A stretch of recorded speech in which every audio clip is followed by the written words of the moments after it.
ito na nga guys ang aking shampoo from Personal Collection, ang Nature's Way. Ayan po. At yung conditioner ko naman ay ang Herbs and Beauty from Personal Collection. At ito naman ang aking Glutalite Facial Wash from Personal Collection. At ito naman ang aking body lotion, ang Glutalite Glow. Pwede po din siya sa face.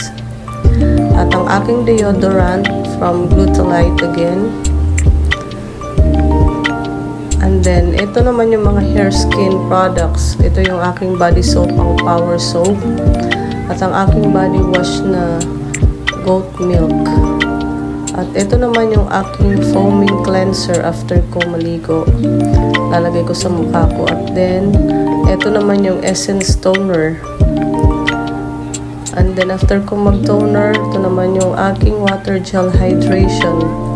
And then, after that, ito naman yung aking tone-up cream na may SPF 30. At ito naman yung aking sun defense, so ang aking sunblock. All of that from Her Skin Products. At ito naman po yung aking face powder, ang Intuit. So, maganda po siya sa oily skin. Kaya, lagi po yan ang ginagamit ko guys. Dahil oily face po ako. And then, ito naman yung aking liquid eyeliner from Nichido. Ayan.